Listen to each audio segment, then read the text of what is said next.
Hey guys, Jimmy here.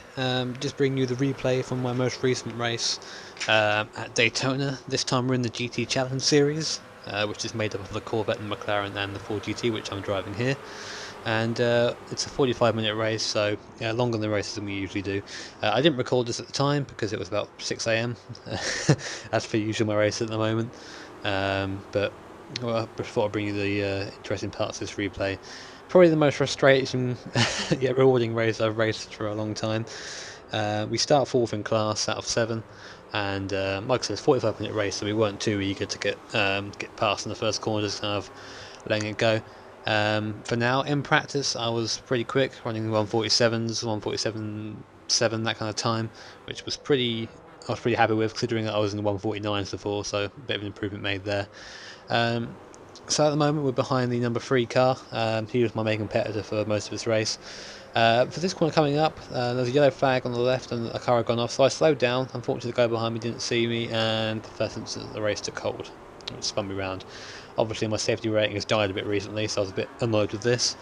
But regardless, we have to press on, so we get back in the chase. At this point, a couple of McLarens have passed us, so we had this between ourselves and the GT class, which was pretty annoying. Luckily, they weren't way back up again. We can see we've got one of the GTs on the right, and I think he just lets me past. He doesn't really make any kind of fight to get rid of me. I'll just go through on the inside, and that's our first GT dealt with, back up to, I think it was 5th place at this point. So that was pretty happy with that. Next one came on this corner, when I punted off. The guy in front got a bit loose, slowed himself down on the exit, which just allowed me to drive past him, which is very good for me because I didn't really want to fight him too long. Next clip is one of the McLarens on the right there. You can see that the GTs are actually, us and GTs are actually faster than the slowest McLarens, which made things a bit awkward in the infield because the McLarens would pull away a little bit and then we would pull back again. Made some interesting racing. Here I come up to the back of the 3 car, and the guy who punted me off at the start of the race. We've got the slipstream in both of them, so we're getting a good run onto the oval, coming over the start-finish line. I look left, so does the number 3 car. So we pass the guy who punted me off on the straight just through speed, but I kind of get stuck behind here, I have nowhere to go, so I slow it down a bit, focus on getting to the corner. The guy in front gets a bit squirrely on the brakes and saves it, but loses time, and which gives me 2 places and one corner effectively. So I'm very happy with that. The guy in front now is the leader of the class, so we're back up to 2nd place, and I was feeling pretty confident in this place at this point, despite my earlier spin.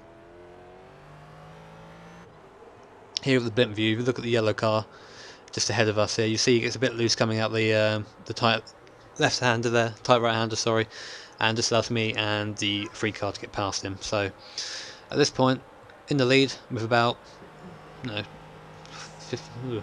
minutes ago, so we were in a good position here.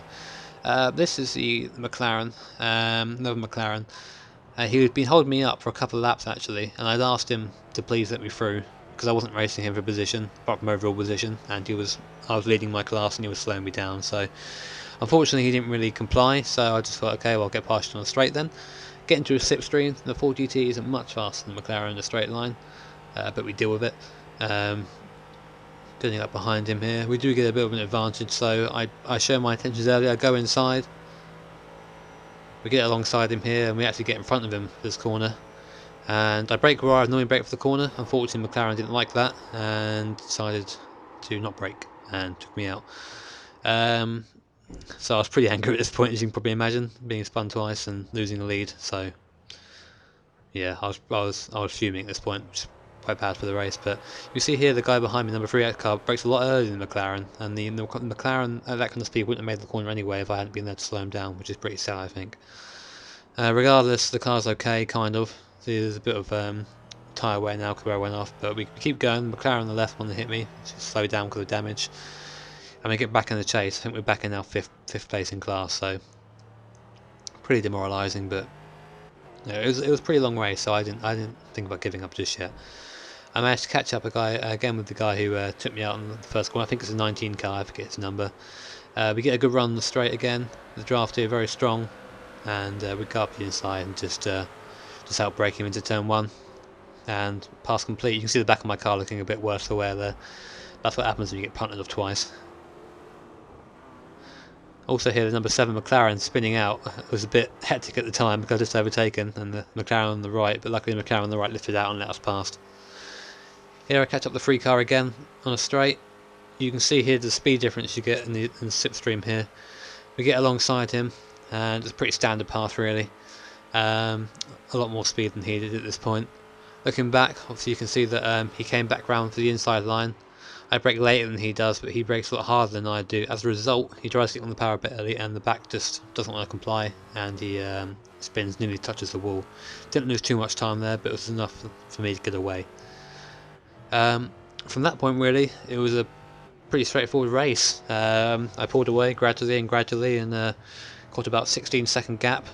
And yeah, I mean the lap I'm showing here is the last lap of the race. The Ford GTs are very close on fuel in this race, even with full fuel. So I had about a lap of fuel left here. So as you can see, I'm short shifting quite a lot. Really not worrying about putting in a fast lap because I've got a big gap behind me. There's no point, you know. I'm pretty much guaranteed the win at this point as long as I can keep it on the road. But yeah, like I was saying, this race was very frustrating. I mean, it would have been nice to get through this race safely. I mean, I didn't make a single off track apart from when I was punted off and taken out by other people, which could have helped my safety rating. My safety rating now sits at 3.04, kind of quite precarious on the edge.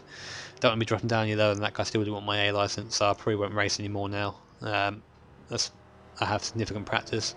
What this race has taught me is that practice does make perfect. I practiced for about an hour and a half before I got in the car and raced this one, and it made a big difference to my time and my, you know, just my general tyre wear and all that. I'll just clean a race.